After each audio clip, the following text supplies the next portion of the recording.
Robin Gerlach here, Realtor here in Denver, Colorado. Usually sunny Denver. Today a little cloudy. We're getting a little more rain this week. That's okay. That's not the point of this video though. Today I want to talk to you about why I think the housing market we're in is not a bubble. Now, there's a lot of noise around the housing market right now. As I'm sure you probably know, you're probably seeing the news, reading articles, saying, the nationwide sales of homes have gone up 12% year over year. That hasn't happened since 2006. What happened after 2006? There was a big crash in the housing market. But that doesn't mean that we are in a housing bubble that's going to crash right now. So here in 2021, we have way less supply of homes for sale than we did in 2006. Fun little stat for you. Month-end homes for sale in March of 2006 was hovering around 24,000 homes for sale. Month-end March homes for sale in 2021 hovering just under 2,000 homes for sale. That's right, so 12 times less inventory, that's just here in the Denver metro area, of homes for sale. So there's not a hyperinflated supply, which is what you need in a bubble. You need a big supply and for it to go pop, meaning the demand just stops. We have very strong demand in our marketplace. We have people who have big equity positions who are going to buy second homes.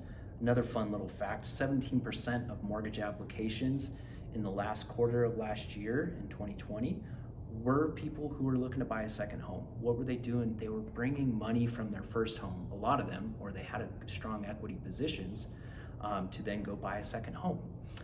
Now that may change. Lenders are talking about increasing rates, increasing costs for investors and second home buyers, but the demand is very strong. The supply cannot keep up, and we don't see any much light at the end of the tunnel to give a respite there. So that's reason number one. Reason number two, what drove the demand in the housing crash in 2008?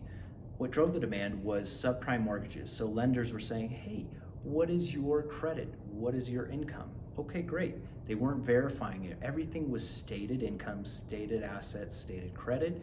You get a mortgage, and here you go. That's why they were subprime mortgages. Well, people with low credit were getting a mortgage, sometimes two mortgages to go buy two houses. That drove the demand. So it was a hyperinflated market.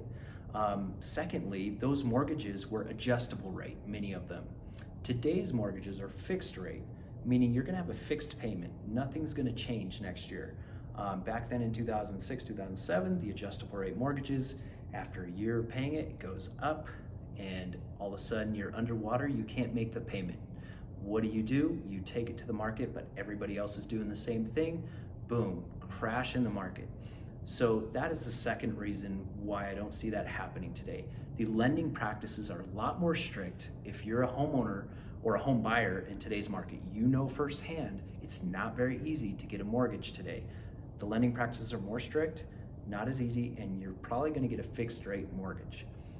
Number three, people are coming in today's market with a lot more cash than they were back then.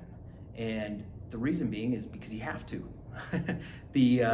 The standards, the competitive nature of this marketplace is saying you have to, if you want to get this house, you have to bring some cash. And I don't mean cash outright.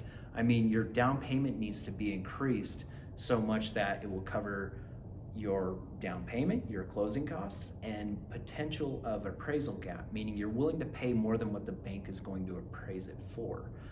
That's what a lot of today's home buyers are having to do to win and get in the home that they want. So they're having to bring more cash to the table just to get into the home because it's such a competitive market, meaning you already start out with a higher equity position than many home buyers were doing in 2006. So those are the three reasons why I think we are not in a bubble in today's housing market.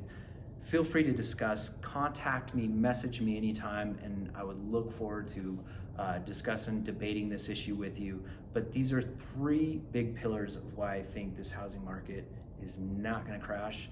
If anything, it might slow down a little bit, but we're not seeing any signs of that either. All right, thank you so much. Have a lovely day.